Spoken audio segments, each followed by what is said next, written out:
স্কুলে সবাই জেনে গেছে আদিত্য অর্থের বয়ফ্রেন্ড। পাকনা পোলাপানদের কিছু বলতে হয় না, একাই বোঝে।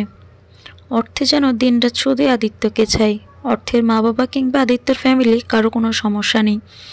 দেখতে দেখতে অর্থের ফাইনাল টেস্ট চলে এলো। স্কুলে বসে কথা হচ্ছিল বান্ধবীদের। আদিত্য ভাইয়া তোকে কিস করেছে কেন? তা করবে কেন? বারে তোর বয়ফ্রেন্ড আর কেন? উনি আমার বয়ফ্রেন্ড হবে কেন? মাথা গেছে? আমরা বুঝি, থাক বলতে হবে না। দেখিস আবার যেন ভোমরা মধু খেয়ে উড়াল না দেয়। সে সময় আদিত্য চলে আসে। আদিত্যের বাইকে উঠে আজকে কাঁধে হাত রাখতে অস্বস্তি হচ্ছে। আদিত্য খেয়াল করেই জোরে ব্রেক কষে। অর্থে হুড়মুড়ি আদিত্যের উপর পড়ে। সমস্যা কি? আদিত্য দা, তোর সমস্যা কি? অর্থে সব বলে। আদিত্য কিছু বলে না। সেদিন থেকে আদিত্য অর্থেকে দূরে দূরে রাখছে। অর্থে বিষয়টা বুঝেও কিছু বলে না। এখন আর সারা রাস্তা অর্থে আদিত্যকে কথা জুড়ির গল্প বলে না। দেখতে দেখতে 13 দিন পার হয়ে গেল। এক্সাম শেষ। আদিত্য বসে পড়ছিল। অর্থে আর শাড়ি পরছে। চুপচাপ এসে আদিত্যের বিছানায় শুয়ে পড়ে। আদিত্যের রাগ ভাঙানোর থেকে উপায় পায়নি সে। অর্থেকে এতদিন একেবারে আদিত্যের রুমে আসতে দেখেনি। খুব ক্লান্ত ছিল অর্থে। এক্সাম দিয়ে তার ওপর বাহিরে ঠান্ডা পড়েছে। বিছানায় শুতেই ঘুমিয়ে গেছে। অর্থেকে ছাড়া আদিত্যের থাকতে কষ্ট হচ্ছিল, কিন্তু কখনো তো ওকে এভাবে স্পর্শ করেনি। চাইলে সে অনেক কিছুই করতে পারত, কিন্তু তাও মেয়েটা কেন এমন কথা বলল? সিগারেট ফেলে দিয়ে আদিত্য বিছানায় যেতে অর্থেকে দেখে চমকে যায়। চুলগুলো এলোমেলো, মুখে ছড়িয়ে আছে। শাড়িটা একটু উপরে উঠে, সাদা দবদবে পা বেরিয়ে আছে। এই মেয়েটা নিজের সর্বনাশ নিজেই ডেকে আনবে। এমনিতেই মেজাজ ভালো না, তার উপরে এই মেয়ের এসব। বাচ্চা মেয়ে, কিছুই বুঝে না, আসে পাকনামি করতে। কোলে তুলে নিতেই আবার কি যেন হলো। বেশ খানিকটা জোরে খাটের উপর ফেলে দেয় অর্থেকে। ঘুম ভেঙে যায়। দেখে আদিত্য বারান্দায় দাঁড়ানো। মাথাটা বেশ ঝিমঝিম করছে। উঠতে গিয়ে শাড়িতে পা লেগে পড়ে যায়। আদিত্য আসে না। অর্থের কানে শুধু বাজতে থাকে, তোমার বাসায় আছি বলে বলে কিন্তু তোমার আয়া না যে তোমার সব আমাকে করতে হবে। তুমি কি সত্যি ঘুমের মধ্যে হাঁটো নাকি অন্য কিছু? প্রতিদিন ড্রামা, ইউজলেস ফেলো। মাঝরাতে ডংযত্ত সব। আদিত্য ইচ্ছে করে এমনটা করে। দিন দিন দুর্বল হয়ে যাচ্ছে। এভাবে থাকলে নিজেকে কন্ট্রোল করা দেয়, কিন্তু সে চায় না তার ভালোবাসার মানুষকে অপবিত্র করতে। অর্থের আদিত্যের ঘরে যায় না, কিন্তু অদ্ভুতভাবে ঘুমের মধ্যেও সে এখন আর যায় না। সিঁড়ি দিয়ে নেমে চুপচাপ রান্না করে শুয়েছিল। বাসার সবাই এটা নিয়ে চিন্তিত, কারণ এমনটা হলে যে কোনো সময় মেন গেটের বাইরেও যেতে পারে। সবার সমস্যার সমাধান অর্থেকে নিজেই দেয়। আমাকে তালা মেরে রাখো, আমি চাইলেও বের হতে পারবো না। অর্থের কথাতে কেউ রাজি হয় না। আদিত্য বুঝে তার উপর রাগ করে এসে বলছে অর্থী। মেয়ে জেদের কাছে হার মানে সবাই। অর্থের খাবারের টেবিল ছেড়ে উঠে যায়। আমার খাবারটা পাঠিয়ে দিও। যেহেতু এক্সাম, তাই সারাদিন রাত সবসময় ঘরেই থাকবো। পড়াশোনা হবে, আর কোনো ঝামেলা হবে না। আদিত্যের বেশ খানিকটা রাগ হয়। এটা কেমন কথা? আঙ্কেল মেনে নিল কেন? মেয়ের জেদ, তাই কি মানতে হবে? আজ প্রায় 1 মাস যাবৎ অর্থে নিজের রুমেই থাকে, বের হয় না। টিউটর এসে পড়িয়ে যায়, কিন্তু ও বের হচ্ছে না। মেয়েটাকে বড্ড বেশি ভালোবেসে ফেলেছে আদিত্য। গভীর রাতগুলোতে যখন অর্থের পড়ার শব্দ আসে না, তখন বাকি রাত সিগারেটের সাথে কাটে। দেখতে দেখতে কেটে যায় আরও 1 মাস। অর্থেকে না দেখতে পেয়ে আদিত্য পাগল প্রায় হয়ে উঠেছে। ওর ঘুমন্ত চেহারা যে আদিত্যর ঘুমের ওষুধ। সেদিন অর্থের বিদায় অনুষ্ঠানে যাওয়ার কথা। হালকা আকাশি 3 পিস, খোলা চুলে বেরিয়ে এলো অর্থী। মেয়েটাকে দেখে আদিত্যের বুকের ভিতরটা মোচড় দিয়ে ওঠে। চোখের নিচে কালি, শুকিয়ে গেছে। কোনো কথা না বলে চলে যায় আদিত্যের সাথে। রাস্তায় কোনো কথা বলেনি। ফিরে এসে আবার রুমে চলে গেছে। না, আজ রাতে আদিত্য নিজেকে ধরে রাখতে পারল না। রাত 1টার দিকে তালা খুলে রুমে গিয়ে দেখে মেয়েটা খাটের নিচে শুয়ে আছে। হাতটা হ্যান্ডকাপ লাগানো। হাতটা নীল হয়ে গেছে। রাতে যেন অন্য কোথাও না যায়, এর জন্যই অবস্থা। আগে উঠো, তারপর এই ফালতু জিনিসকে এনে দিয়েছে তার ব্যবস্থা করব বলে আদিত্য কোলে নিয়ে খাটে শুয়ে দেয়। মেয়েটাকে সারাদিন কিছুই খায়নি। খাবারটাও অমনি পড়ে আছে। নিজেকে খুন করতে ইচ্ছে করছে। ঘুম ভাঙার পর অর্থে আদিত্যকে দেখে আবার ঘুমোতে যাওয়ার সময় চোখ তুলে তাকায়। আপনি এখানে কেন? যান এখান থেকে। যাওয়ার জন্য আসেনি, থাকবো বলে এসেছি। মানে কিছুই না। সাইডে চাপো, বসতে দাও। আর তুমি ঘুমাও তো। পরের দিন সকালে আঙ্কেলের সাথে কথা বলে আদিত্য। এবার আদিত্যের জেদের কাছে অর্থী হার মানে। বারান্দায় দাঁড়িয়ে ঠান্ডা বাতাসে জমে যাচ্ছিল অর্থী। এক্সাম টেনশনে ঘুম হারাম, এমনিতেও ঘুমাতে চায় না। কি একটা বাজে অভ্যেস। যেদিন টেনশন অথবা মন খারাপ থাকলে এমন হয়, হঠাৎ নিজের কোমর দুই পাশে দুই হাতে স্পর্শ অনুভব করে। আষ্টে পিষ্টে জড়িয়ে পিছনে দাঁড়িয়ে আদিত্য। এ পিচ্ছি, তুমি তো লম্বা হয়ে গেছো। অর্থে কিছুই বলে না। আদিত্য জড়িয়েই থাকে। অর্থে জড়িয়ে যায় না। মন খারাপ? আপনি চলে যান। যাব বলে আসিনি, কিন্তু যেতে হবে। সেদিন এভাবে জড়িয়ে নেইনি বলেই তো এত রাগ। আমি রাগ করি না, তাহলে এত নাটক কেন? আপনার গার্লফ্রেন্ডের কাছে যান, আমার কাছে কি? এতক্ষণ অভিমানের কারণ বুঝে কিছু না বলে আদিত্য গান ধরে ম্যাকপিয়নের ভাগের ভিতর মন খারাপের দিস্তা। মন খারাপ হলে কুয়াশা ধোয়া, ব্যাকুল হলে তিস্তা মন খারাপের খবর আসে। বন পাহাড়ের দেশে চৌকোনো সব বাক্সে কোথায় যেমন থাকে সে খারাপের খবর পড়ে। দারুণ ভালোবাসে বাগান শেষে সদর দুয়ারে, বারান্দায় আরাম চেয়ারে, গালছে পাতা, বিছানাতে ছোট্ট রোদের ফালি। সেথে এসে মেঘপিয়নের সমস্ত ব্যাগ খালি। মেঘপিয়নের ব্যাগের ভিতর মন খারাপের দিস্তা। মন খারাপ হলে কুয়াশা ধোয়া, ব্যাকুল হয়ে তিস্তা। আদিত্য অর্থীকে ধরেই আছে। বাহিরে বৃষ্টি পড়ছে। অর্থী, এ পেছি, ঘুমিয়ে গেলে নাকি? জেগেই আছি।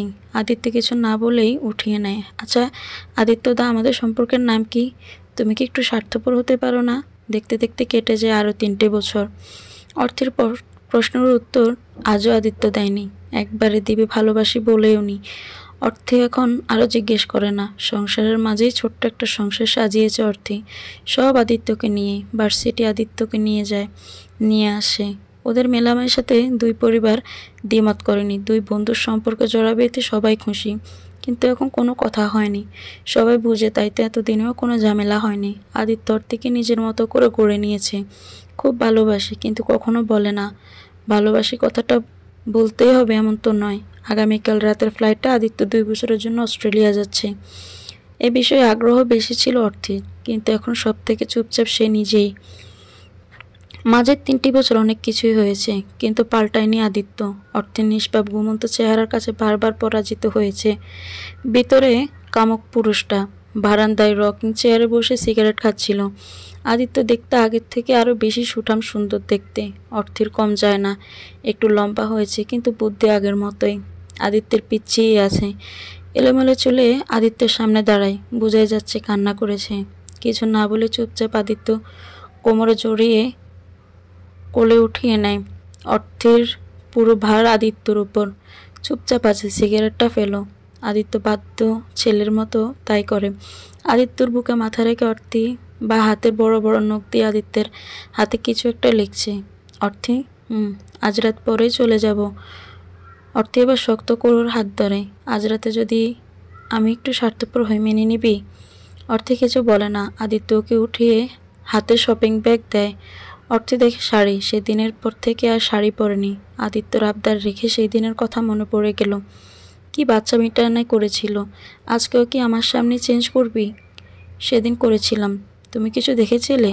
আমার চোখ বন্ধ ছিল। আয়নাতে আমি সব দেখেছি, কিন্তু সেদিন শুধু শাড়ি পাল্টেছি। আজ পারবো না। কিছুক্ষণ পর অর্থী এলো। আদিত্য আবার সিগারেট হাতে নিয়েছে। অর্থী ছাড়া থাকতে কষ্ট হয়। আবার সরি, খুব সুন্দর লাগছে। পেতনিরা সুন্দর হয় না। কিছু চাইলে দিবি? কি? তোর ওই ঠোঁটের অধিকার। অর্থে কিছু বলে না। অবাক বেশি হয়। আদিত্যতা কখনো এমন কথা বলেনি, কখনো না। ঘুমন্ত অর্থে নিজেকে কতবার আদিত্যের বুকে পেয়েছে হিসেব নেই। কিন্তু আজ কি হলো? আদিত্য কিছু না বলেই কোমর জড়িয়ে নেয়। অর্থে আদিত্যের পায়ের উপর গড়াতে আদিত্য দেরি করে না। অর্থের ঠোঁটে জাদু নয়, নেশা আছে, সিগারেটের থেকেও অধিক। কিছুক্ষণ পর আদিত্য ছেড়ে দেয়। আদিত্যের বুকের উপর ঘুমন্ত অর্থেকে দেখে পার হয়েছিল সারা রাত। অর্থের ঘুম ভেঙে গেলে দেখে আদিত্যর হাত ধরে বসে আছে। ঘুমন্ত চেহারায় বারবার অর্থের প্রেমে পড়ে, কিন্তু এখন আর এসব মানায় না। আদিত্যদা, কেন তুমি আমাকে সেদিন ফিরিয়ে দিয়েছিলে? কেন সেদিন আমার কথা বিশ্বাস করনি? বাচ্চাটা কেঁদে ওঠে। আদিত্যর ঘুম ভাঙে। এতক্ষণ তাহলে সে অতীত হাতড়ে বেড়াচ্ছিল, যা শুধুই মরিচিকা। সারা রাতেও রূপ নিশিকে বুঝতে পারেনি, কিন্তু এখন আর হয় না। থেকে তার দায়িত্ব আজ রূপের জন্য মেয়েটার এই অবস্থা। ভালোবাসা ত্যাগ করা যায়, কিন্তু দায়িত্ব না। পুরুষ মানুষের পৃথিবীতে এমন এক প্রাণী যারা চাইলেও মন খুলে কাঁদতে পারে না। নিশি তার প্রথম ভালোবাসা। সব ঠিকঠাক চললেও আজ অর্থের জায়গাতে নিশি থাকতো। কিন্তু কেন এমন হলো? নিশির প্রশ্নের উত্তর রূপের কাছে নেই। বিধাতা এই নিয়তিকে কেন খেলছে এই জীবনগুলো নিয়ে? ফোনের রিংটোন বাজছে। রূপ ফোন হাতে নিয়ে দেখে আদিত্যর কল। হ্যালো ডক্টর, অর্থে ঠিক আছে? জি, কিন্তু আপনি পারলে আসুন, কিছু কথা ছিল। Anything serious? বলতে পারেন। প্লিজ বলুন। সামনাসামনি বলবো, যতটা দ্রুত সম্ভব আমি আসছি। প্লিজ অর্থেকে দেখে রাখবেন। আদিত্য কল কেটে কেবিন থেকে বেরিয়ে এলো। এই 10 দিনে সে বাসা থেকে যায়নি। অর্থকে নিয়ে বাসায় ফিরছে। অর্থকে বাসায় নিয়ে আসা হয়। দোতলায় অর্থের রুমে যেতে হলে সিঁড়ি বেয়ে উঠতে হবে। তাই আদিত্য চুপচাপ অর্থকে উঠিয়ে নেয়। আজও অর্থের আদিত্যের স্পর্শে কেঁপে ওঠে। ইচ্ছে করছিল চিৎকার করে কেঁদে আদিত্যকে জিজ্ঞেস করতে কেন তার সাথে এমন করলো। সে তার পিঠ চেকে ছিনেছিল। কি রে অর্থে, আদিত্য আদিত্যদার কোলে ওঠার অভ্যেসটা এখনো গেল না? রূপবাইয়াকে বলতি কোলে নিত। এবার তো আমার স্বামীকে ছাড়। এই সিঁড়ি বেয়ে উঠতে মরে যাবি না? কি রে অর্থে, আদিত্যদার কোলে ওঠার অভ্যেসটা এখনো গেল না? এই সিঁড়িটা বেয়ে উঠতে মরে যাবি না? আদিত্যর বুকটা থেকে মাথা তুলে তাকিয়ে দেখে রুষা কথাগুলো বলছে। ওর খালাতো বোন। স্বামী, রুষার স্বামী। কথাটা শুনে আদিত্যর বুকের শার্টটা খুব জোরে খাপচে ধরেছে। আদিত্যদা বিয়ে করে নিয়েছে। ও, রুষাকে চিন্তা করিস? অর্থে কিছু না। যেতে পারবো। রুষা তাহলে যা, আদিত্য ওকে নামিয়ে দাও। অর্থে আমাকে নামাও আদিত্যদা, আমি যেতে পারবো। এতক্ষণ অর্থের বুকের সাথে মিশেছিল, তাই বুঝিনি। চোখ তুলে তাকাতেই দেখে আদিত্যর চোখ লাল হয়ে গেছে। কোনো কারণে সে প্রচণ্ড রকম রেগে আছে। রুষার কথার পাত্তা না দিয়ে আদিত্য অর্থেকে নিয়ে এগিয়ে যায়। আর অর্থে বলছে, আমায় নামাও আদিত্যদা, আমি যেতে পারবো। নিজের বউয়ের সামনে অন্য মেয়েকে কোলে নেওয়া ঠিক না। তাছাড়া এটা ভালো দেখায় না। বিয়ে করেছো বলনি তো? যাই হোক, তোমরা খুব সুখী হবে। অন্তত পবিত্র মেয়েকে পেয়েছো। আর যাই হোক, বিয়ে নামক সম্পর্ক তো অপবিত্র মেয়েকে মেনে নেওয়া যায় না। শেষের কথা আদিত্য থমকে দাঁড়ায়। বেশ বুঝতে পারে আদিত্যের কথা ওকে ফিরিয়ে দিল। আদিত্য রুমে ঢুকে দরজা বন্ধ করে দিল। অর্থের হাত পা কাঁপছে। এটা নতুন কিছু না। হুটহাট কোনো শকিং খবর পেলে মেয়েটা এমন করে। আরও কিছু বলতে নিলে আদিত্য সুযোগ না দিয়ে ঠোঁট রাখে অর্থের 2 ঠোঁটে। সারা শরীর কাঁপুনি দিয়ে ওঠা অর্থের, কিন্তু আদিত্য ছাড়ে না। অর্থে নিজেকে ছাড়িয়ে নিতে পারে না। কীভাবে পারবে? ও তো এখনও আদিত্যর কোলেই আছে। বেশ খানিকটা সময় পার হয়ে গেলেও অর্থেকে ছাড়ার নাম নেই। আদিত্যর মনে হচ্ছে কত জনমের পিপাসা ছিল, আজ সব শোধ করে নিচ্ছে। দরজায় বেশ খানিকক্ষণ যাবৎ ধরে কড়া নাড়ছে রোষা। সেদিকে কোনো খেয়াল নেই। আদিত্য অর্থীকে বিছানায় নামিয়ে দিতেই মুখ ডুবালো ওর গলায়। কিছুক্ষণ পর অর্থী আদিত্যকে থামিয়ে কাঁপা কাঁপা স্বরে বলল, আমায় এভাবে শেষ করে দিও না আদিত্যদা, প্লিজ দরজা খোলো, তোমার বউ দরজার বাহিরে। আদিত্যর চোখ আবার লাল হয়ে গেল। অর্থীকে ছেড়ে দরজা খুলেই দেখে নার্স রোষা দাঁড়িয়ে আছে। নার্সকে উদ্দেশ্য করে আদিত্য বলে, ম্যামকে ফ্রেশ হতে সাহায্য করুন। গোসল করাবেন না, শুধু শ্যাম্পু করে দিবেন চুলে। রুষার হাত ধরে নিয়ে সাথে সাথে দেয়ালের সাথে চেপে ধরে আদিত্য, আমি তোর স্বামী। আমি তোর স্বামী না। বিয়ে ছাড়া অন্যজনকে স্বামী বলতে বাধে না? আর বলেছিলি না আদিত্যদা বলে ডাকবি না? ও ডাক শুধুই অর্থের। তোর সাথে শুধু আমার বিয়ের কথা হচ্ছে, বিয়ে না। লিমিট ক্রসের চেষ্টাও করবি না, তাহলে খুন করতে আমার হাত কাঁপবে না। রুষাকে কথাগুলো বলে আদিত্য নিজের রুমে চলে গেল। লম্বা শাওয়ার নিয়ে ফিরে এসে সিগারেট ধরাতে নার্স এসে বলল, স্যার, ম্যাম বেবির কথা জিজ্ঞেস করছে। কিছু খায়নি, মেডিসিন দিতে হবে যদি একটু। আদিত্য রুমে এসে দেখে অর্থী শুয়ে আছে। নার্সকে বলে, আপনি নিচে বসুন, আমি দেখছি। অর্থী হালকা ঘুমে রয়েছে। নিজের উপর হালকা ভর অনুভব করে তাকানোর আগে অর্থীর 2 ঠোঁট আদিত্যের দখলে। পৃথিবীর সব উপেক্ষা করার শক্তি থাকলেও আদিত্যকে বাধা দেওয়ার শক্তি কেন সে পাচ্ছে না? শরীর ভালো না, আর রূপকে সে ঠকাচ্ছে। খুব চিন্তা করে কাঁদতে ইচ্ছে করে। নিজের উপর ঘৃণা হয় অর্থের। আদিত্য অতীত, রূপ তো বর্তমান। আদিত্য দা তো এমন ছিল না, কেন এমন করছে? আদিত্যের ঠোঁট তখন অর্থের গলায়। কামিজের কাটার ভিতর দিয়ে কোমর চাপ দিতেই অর্থে চিৎকার দিয়ে ওঠে। আদিত্য হুঁশে ফিরে। কি করছিলে সে? দ্রুত উঠে বসে উপর থেকে কম্বল সরিয়ে নিতে নিতে বলে, বাবু আমি সত্যি খেয়াল ছিল না। ব্যথা পাইছো তুমি? ড্যামেজ কিছু হবে না, আমি আছি তো। আমার একটু খেয়াল ছিল না, কী করবো, তোকে দেখে আমার মাথা ঠিক ছিল না। 3 বছর পর পেয়েছি। আমি ঠিক আছি। এবার আদিত্য এসে অর্থের পাশে বসে। কম্বল টেনে দিতে গিয়ে দেখে অর্থের কামিজ অনেকটা ভেজা। ব্রু কুচকে তাকায়। চুল ঠিক করে মুছিসনি? কামিজ ভিজে গেছে। আদিত্যদা, আমার ছেলে কোথায়? ওকে এনে দাও, ওর খাওয়ার সময় হয়ে গেছে। আদিত্য কি উত্তর দেবে ভেবে পায় না। মা হওয়া সত্যিই খুব কষ্টের, কত হরমোনের হেরফের হয়। ছেলের কথা কি বলবে আদিত্য? বুকের ভেতর মোচড় দিয়ে উঠছে। পরিটা যখন জানবে তখন হয়তো মরেই যাবে। এবার ঘোর কাটে গাড়ির হর্নে। রূপ এসে বুঝতে অসুবিধা হয়নি। আদিত্য দ্রুত আলমারি থেকে লম্বা কোটি এনে অর্থেকে উঠিয়ে পরিয়ে দেয়। কোমর অবধি চুল দিয়ে অর্থের মাথা চুল বেঁধে কাপড় দিয়ে রাখে। কি অদ্ভুত! অর্থের রূপের স্ত্রী, যার ওপর সব অধিকার রূপের, কিন্তু আদিত্য চাইছে না রূপ অর্থেকে অন্য অবস্থায় দেখুক। হায়রে ভালোবাসা, হায়রে পুরুষ! রূপকে দেখে অর্থের কলিজায় পানি ফিরে এলো। আদিত্যের এমন ব্যবহারে অর্থে মোটেও অভ্যস্ত নয়। চিন্তা করতেই ভয় লাগছে, এ কি সেই আদিত্য? ভাবতেই ডুকরে কান্না করে ওঠে অর্থি। রূপ কাছে এসে বসতেই অর্থের কান্নার বেগ বেড়ে যায়। অর্থের হাত দুটো কাঁপছে। রূপ খুব যত্ন করে জড়িয়ে নিল, হালকাভাবে জড়িয়ে। রূপ অর্থের মাথায় হাত রেখে বলে, পাগলি, কি হয়েছে, কাঁদছো কেন? অর্থের গলায় মনে হচ্ছে কেউ অদৃশ্য হাত দিয়ে চেপে ধরেছে। খুব কষ্ট হচ্ছিল। ও যে রূপকে ঠকিয়েছে, ইচ্ছে করে না হলেও তো এখন ওর উপর শুধুই রূপের অধিকার। আদিত্য দা অতীত, সে নিজে ছেড়েছিল অর্থেকে। আজ কেন অধিকার দেখাতে আসছে? যেখানে অধিকার নেই সেখানে কেন জোর করছে? কিছুটা সময় পার হয়ে যাওয়ার পর অর্থে কিছুটা শান্ত হয়। রূপ ছাড়ে না, চুপচাপ ধরেই রাখে। অর্থে আদো আদো গলায় বলে, কেঁদে পেয়েছে। এবার রূপের হাসি পেল। রূপ, এজন্যই বুঝি কাঁদছ? ঠিক সেদিনের মতো। অর্থে কোন দিনের মতো? কনসেপ্ট করা 23 দিন পর রাতে ফুচকা খাওয়ার জন্য কেঁদেছিলে, মনে আছে? রাত 2টোর সময় ফুচকা এনে দিতে হয়েছিল। ও, এখন খোঁটা দেওয়া হচ্ছে? রানী সাহেবা, খোঁটা দিতে পারি? তাহলে তো গর্দান যাবে। অর্থে এবার হাসলো। অর্থেই মানুষটাকে ভালোবাসে না, এর ভালোবাসার দায়িত্ব কেয়ারকে ভালোবাসে। সে যে অতীত হাতড়ে মরতে চায় না, স্বামী সন্তান নিয়ে বাঁচতে চায়। রুমে এসে আদিত্য কিছুতেই নিজেকে শান্ত করতে পারছিল না। রাগ জেদের বসে সে এসব কি করেছে? পিচ্চির সাথে এতটা খারাপ ব্যবহার। সে মেয়েটাকে জোর করে অধিকার খাটিয়েছে, যে মেয়ে আদিত্যকে সব থেকে বেশি বিশ্বাস করে।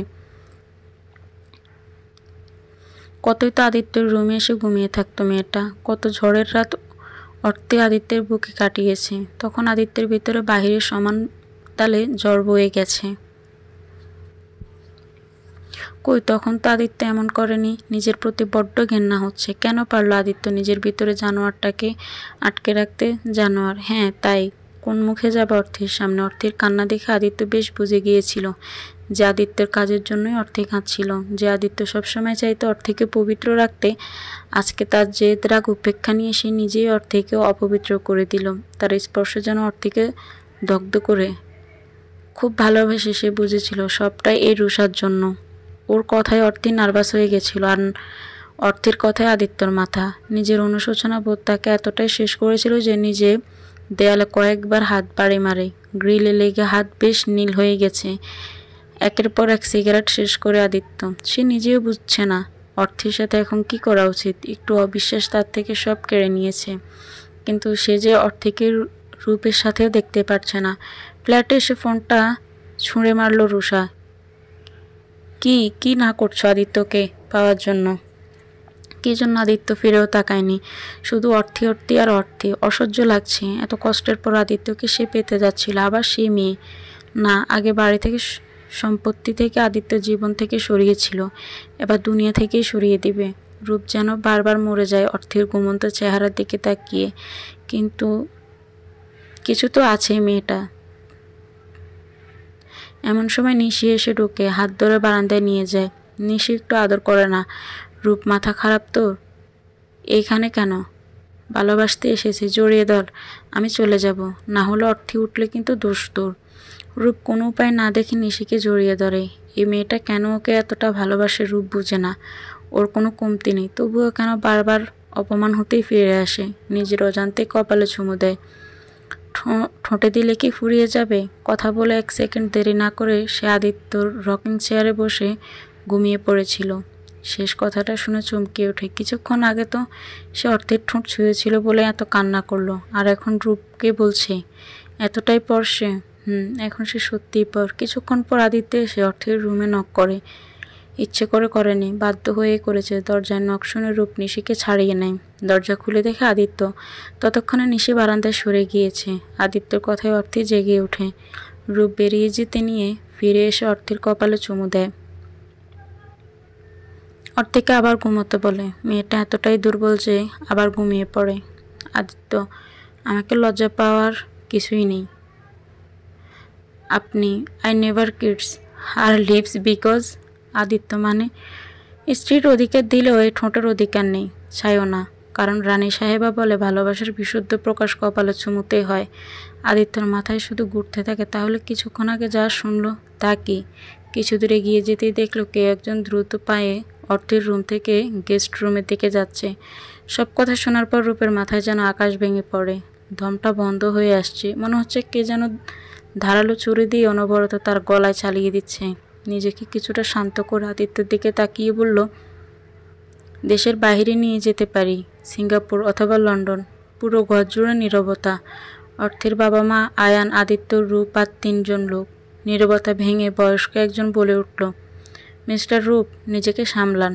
আপনার সামনে বাংলাদেশের বেস্ট কার্ডিওলজিস্ট আদিত্য সাহেব রয়েছেন। পরীক্ষাটি বারবার করা হয়েছে, কিন্তু রিপোর্ট এক। রূপ কি বলবে বুঝতে পারছে না। অর্থের বাবা চুপ হয়ে আছে, মা কাঁদছে। আয়ান কি করবে বুঝতেছে না। আর আদিত্য, তার হাতে কিছুই নেই। 3 জন লোক ডক্টর। আদিত্যর হয়তো রিপোর্ট বুঝতে ভুল হবে, সবার তো হবে না। বয়স্ক ডক্টর বেরিয়ে যাওয়ার সময় আদিত্যর কাঁধে হাত রেখে বলল, আদিত্য, বাচ্চাকে মায়ের কাছে দিয়ে দাও। ক্ষত গভীর হওয়ার আগেই মলম দিতে হয়। মায়ের ভালোবাসায় মিরাক্কেল হলেও তো হতে পারে। অর্থে বাচ্চার কান্নার স্বরে জেগে ওঠে। তাকিয়ে দেখে রূপ ছেলেকে নিয়ে দাঁড়িয়ে আছে। হাত বাড়িয়ে বুকে দিতে বলে। রূপ তাই দেয়। আসসালামু আলাইকুম। মাশাল্লাহ, আল্লাহ তোমাকে দুনিয়ার সব সুখ পায়ে এনে দিক, যাতে তুমি এগিয়ে যেতে পারো ইসলামের পথে। আল্লাহ তোমাকে আমার মাথার চুলের সমান হায়াত দিক। তোমার এই ছোট্ট ছোট্ট হাত পা দিয়ে পাড়িয়ে তুমি যেন আমার কবরে মাটি দিতে পারো। অর্থের এসব কথা শুনে রূপ নিজেকে সামলে রাখতে পারল না। কীভাবে বলবে সে যে তাদের হয়তো সন্তান বাঁচবে না?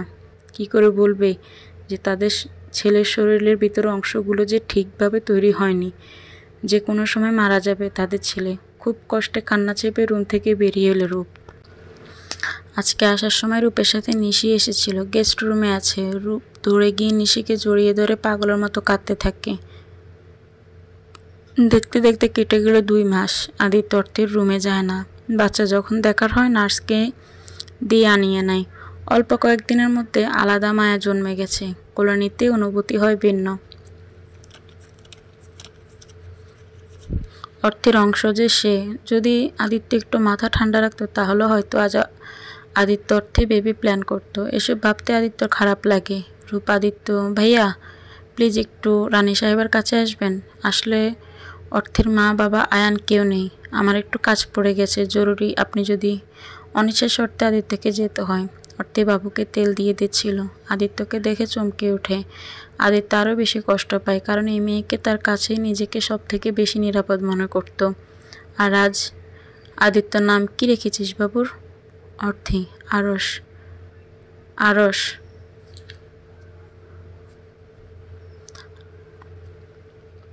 শাওন কে? আয়ানের আরেক নাম শাওন। বিয়ে করছো কবে? করব না। কোনো সমস্যা তোর? রুষা আপু ভালো মেয়ে, পবিত্র মেয়ে, সংসার করার মতো মেয়ে। রাত বিরাতে তাকে অন্যের বুকে পাওয়া যায় না। বিয়ে করে নাও, সুখী হবে। আদিত্য কিছু বলার আগে আয়ান চলে আসে। 3 জন মিলে ভালোই আড্ডা দিতে থাকে। অর্থে আরশের আনসেন্সর কিছু ছবি তোলে।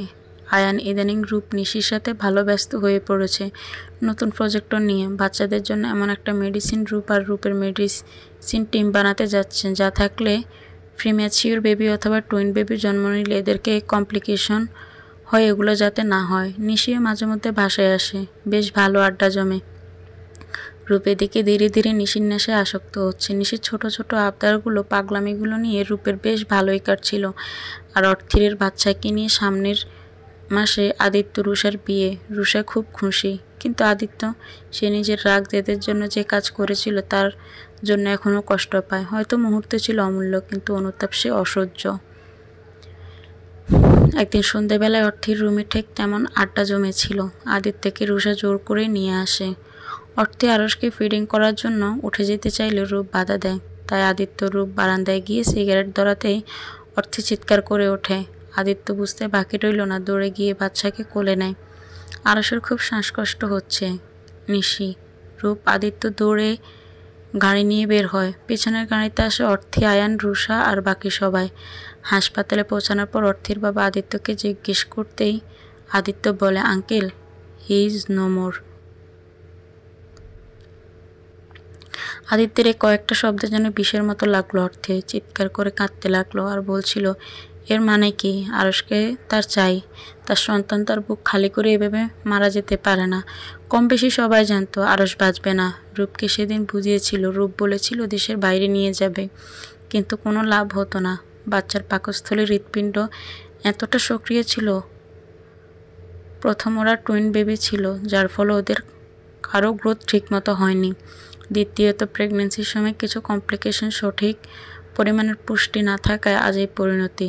অর্থে একসময় আদিত্যর বুকে শার্ট খামচে ধরে শুধু আকুতি করতে থাকে, আদিত্য দা, প্লিজ আমার আরসকে ফিরিয়ে দাও। তুমি যা বলবে আমি তাই করব। কোনোদিন তোমার সামনে আসবো না, আমি মরে গেলেও আসবো না, প্লিজ এনে দাও। কিছুক্ষণ পর দেখে রূপকে সেখানে গিয়েও পাগলের মতো প্রলাপ করে, শোনো না, আমি প্রমিস ঠিক মতো খাবার খাবো, সব খাবো, মাছ, দুধ, ডিম, সব যা বলবে সব শুনবো, প্লিজ আমার সন্তানকে এনে দাও। সবাই অর্থেকে সামলাতে হিমশিম খাচ্ছিল। তখন অর্থের মা এসে অর্থের কাঁধে হাত রাখে। অর্থের যেন এবার আরও খেপে ওঠে। মাকে জড়িয়ে ধরে বলে, মা, তুমি কেন অভিশাপ দিলা? আবার 2 সন্তানকে কেড়ে নিলা। আমি কি ক্ষতি করেছিলাম তোমার? আল্লাহ আমার 2 সন্তানকে কেড়ে নিল তোমার অভিশাপে। মা, আর একটা অভিশাপ দাও না, দাও না মা, আল্লাহকে আমাকেও নিয়ে যেতে, আমিও যেন মরে যাই, বলো না গো। মাকে ছেড়ে উঠে দাঁড়াতেই জ্ঞান হারায়। রূপ, আদিত্য দুজনেই দৌড়ে গিয়ে ধরতেই আদিত্যের বাম হাত দিয়ে অর্থিকে জড়িয়ে তুলে নেয়। আদিত্য এবার আর রূপকে কিছু বলে না, চুপচাপ গাড়িতে করে বাসায় নিয়ে আসে। আরসকে কবর দেওয়া হয়েছে অরুণিমার পাশে। এবার অর্থিকে নিয়ে যাওয়ার সাহস পায়নি অর্থির বাবা। কীভাবে পাবে? তার ছোট্ট মেয়েটার জীবনে কী সব হচ্ছে। আল্লাহ, তুমি একটু রহম নাজিল করো। বুকের বাম পাশে প্রচণ্ড রকম ব্যথা হয় ইদানিং, তবুও মালুম করছে না সে। আদিত্যের রাতগুলো এখন সিগারেটে কেটে যায়। রাতগুলো যখন গভীর হয়, অর্থির রুম থেকে বেশি আসে চাপা চিৎকার। আয়ান বোনের মুখের দিকে তাকাতে পারে না, খুব কষ্ট হয় কিছু খাওয়াতে, তবুও তো খেতে হবে। রূপ কখনো আসে কখনো আসে না, বড্ড ব্যস্ত। কোথাও না কোথাও সে বাচ্চাদের মৃত্যুর জন্য অর্থিকে মানে। নিশির কথাগুলো বড্ড তাকে ভাবায়। মা চাইলে সব পারে, তবে কেন অর্থি নিজের ভুলের জন্য সন্তানদের মেরে ফেললো? কি হতো যদি একটু কেয়ারফুল থাকতো? এসব ভাবলে মাঝে মধ্যে খুব রাগ হয় রূপের। আবার মনে হয় জন্ম মৃত্যু সব তো আল্লাহর হাতে। মেয়েটার দিকে তাকানো যায় না। চোখের নিচে কালি, মুখ শুকিয়ে গেছে, চুল উস্কো খুস্কো। দেখতে দেখতে কেটে গেল 1 মাস। আদিত্য রুষার বিয়ের দিন ঘনিয়ে এসেছে। আদিত্যের বিয়ের কথা মনে হলো অর্থি না চাইতেও বড্ড কষ্ট হয়। রুষা আপুর ভাগ্য অনেক ভালো, সে আদিত্যদাকে পেয়েছে। রুষা আপু তো অর্থের সব পছন্দ হতো, তাই হয়তো আদিত্যদাকেও পছন্দ হয়েছে। যাক, ভালোই হলো। আদিত্যদা এক পবিত্র মেয়েকে বিয়ে করবে, সংসার করবে। অর্থের মতো অপবিত্র মেয়েকে না। অর্থের বাসায় বড্ড বিরক্ত লাগছে, তাই চুপচাপ নিজের বাসায় চলে এলো। আসার সময় মাকে বলে এসেছে। আয়ান, আদিত্য কারো মুখোমুখি হয়নি, কারণ এরা আসতে দিত না। বাসার ভিতর থেকে লক। অর্থের কাছে চাবি ছিল। আজ প্রায় 4 মাস পর বাসায় এলো অর্থি। বড্ড অচেনা লাগছে। হয়তো অনেকদিন পর এলো, তাই এমন লাগছে। বেখেয়ালিভাবে হাঁটতেই পায়ের সাথে কারো জুতো লাগে, মেয়ের জুতো। কিন্তু এই জুতো তো অর্থির নয়। দ্রুত পায়ে বেডরুমের দিকে গিয়ে চোখ আটকে যায়। বিছানায় রূপ শুয়ে আছে আর ওয়াশরুমে কেউ শাওয়ার নিচ্ছে। অবশ্যই সে কেউ মেয়ে, কারণ বাহির থেকে কিছুটা বোঝা যাচ্ছে। কিছুক্ষণ পর অর্থিকে অবাক করে দিয়ে টাওয়াল পেঁচিয়ে বেরিয়ে এলো রূপের বেস্ট ফ্রেন্ড নিশি। নিশিকে দেখে অর্থির বেশ খানিকটা চমকে যায়, চিৎকার করে বলে ওঠে, এই মেয়ে, তুমি এখানে কেন? এভাবে কি করছো? অর্থের গলা স্বর শুনে ধরফড়িয়ে উঠে বসে রূপ। নিশি অবাক, হয়তো কেউ কাউকে এভাবে আশা করেনি। অর্থের হাত পা কাঁপছে, সব কিছু তার কাছে জলের মতো পরিষ্কার। কতদিন যাবৎ চলছে এসব? কি হলো বলো? আর তোমার লজ্জা করে না এসব করতে?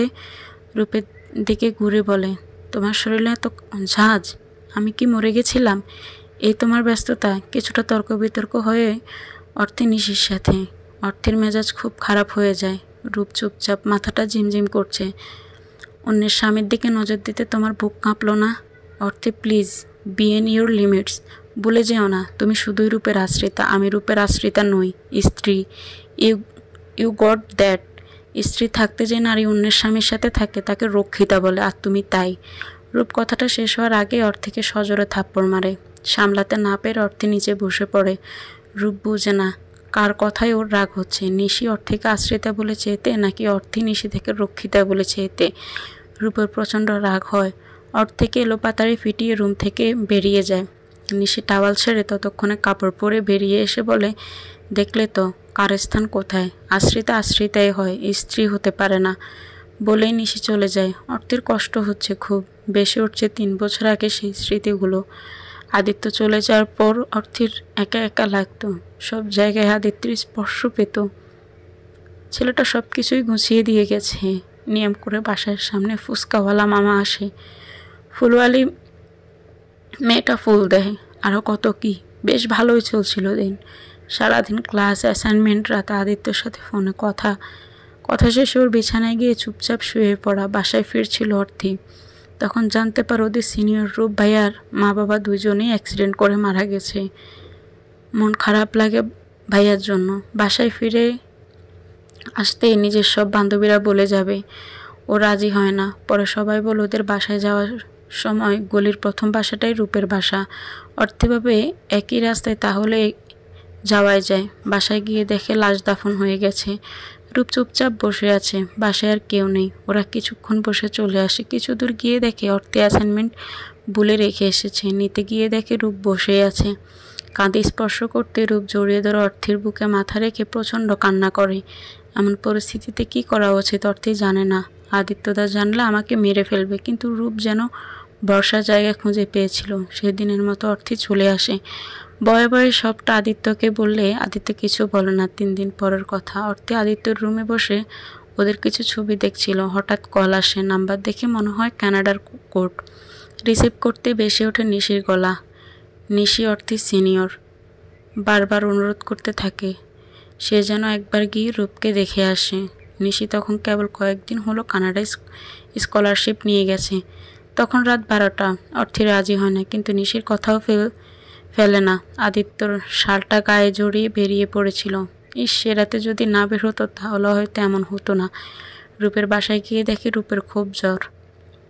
যখন আদিত্যকে কল দিবে তখন খেয়াল হলো ফোন আদিত্যর রুমেই রেখে এসেছে। তাই নিজে যা পারলো করলো। রূপের জ্বর কিছুটা কমে এলো। এদিকে সকালে সূর্য উঠে গেছে। অর্থে চলে যাবে এমন সময় হলো আরেক বিপত্তি। রূপ ভূমি করে সব নষ্ট করে দিল। রূপকে পরিষ্কার করে নিজে রূপের মায়ের এক শাড়ি পরে রূপের ফোন হাতে নিয়ে বাইরে এলো। কিছুতেই কারো নাম্বার মনে করতে পারছিল না, শুধু আদিত্যর নাম্বার মনে ছিল। বাসাও কাছে, কিন্তু রূপকে রেখেও যেতে পারছিল না। আদিত্যর নাম্বারে কল দিতেই রুষা ফোন ধরল। সবটা বলে অর্থে জোরে শ্বাস নিল। যাক বাবা, কিছুক্ষণ পর আসছে তাহলে। সকাল গড়িয়ে দুপুর, দুপুর গড়িয়ে রাত হলো, এলো না। ডক্টর বলে গেল রাতে জ্বর বাড়তে পারে, সাথে কাউকে থাকতে। রূপের আত্মীয় মানুষ কাউকে অর্থে চিনে না, তাই বাধ্য হলো থাকতে। পরের দিন রূপের জ্বর কমতেই অর্থে বাসায় ফিরে এলো। অর্থের বাবা মা কি মনে করে যে তাকে ঘরে ঢুকতে দিল না কে জানে। ওর কথা শুনলই না। দৌড়ে গিয়ে আদিত্যকে কল দিতে আদিত্য তাকে অনেক কথাই বলেছিল। শেষ কথাটা ছিল, আর যাই হোক, বিয়ে নামক পবিত্র সম্পর্কে কোনো অপবিত্র মেয়েকে মেনে নেওয়া যায় না। সেদিন রুষাই ছিল শেষ ভরসা, কিন্তু ও বলেনি কিছুই। 1 কান 2 কান করে কথাটা ছড়িয়ে যায়। রূপ শুনে এগিয়ে যায় সবটা বলতে যে তাদের ভুল হচ্ছে, কিন্তু গিয়ে দেখে অর্থের মা ওর হাত ধরে টেনে বাইর করে দিচ্ছে আর বলছে, তুই যেমন আমার বুক খালি করলি, আল্লাহ তোর সন্তান তোর থেকে কেড়ে নিবে। রূপের প্রচণ্ড রাগ হয়, অর্থের হাত ধরে টেনে নিয়ে আসে। 3 দিন অর্থে রুম থেকে বের হয়নি। রূপ জোর করেনি, সবটা তার জন্যই তো হলো। আদিত্যকে অনেক কল করে লাভ হয়নি। রূপ নিজ থেকে অর্থের দায়িত্ব নেয়, কারণ ততদিনে কথাটা অন্যদিকে মন নিয়ে নেয়। 6 মাস পর অর্থে রূপের বিয়ে হয়। ভালোই চলছিল। রূপ অধিকার চায়নি, না অর্থে। কিন্তু একটা সময় মনে হয় যে দুজন দুজনকে পরিপূর্ণ করার সামর্থ্য রাখে। ঠিক তখন এগিয়ে যায় সম্পর্ক। একদিন অর্থে নিজেকে আশ্রিতা বলেছিল, বলে রূপ না খেয়ে ঘুমিয়ে পড়েছিল। আর আজ অর্থের বেশ জানতে ইচ্ছে করে রুষা কেন এমন করেছিল। আর মা বাবা না হয় বাদ, আদিত্যদা যদি কথাগুলো শুনতো, চোখের সামনে সবকিছু ঝাপসা লাগে। গোংরানির আওয়াজটা ধীরে ধীরে কমে যাচ্ছে। অর্থের বড্ড বেশি ইচ্ছে করছে রূপকে তার দায়িত্ব থেকে মুক্তি দিতে।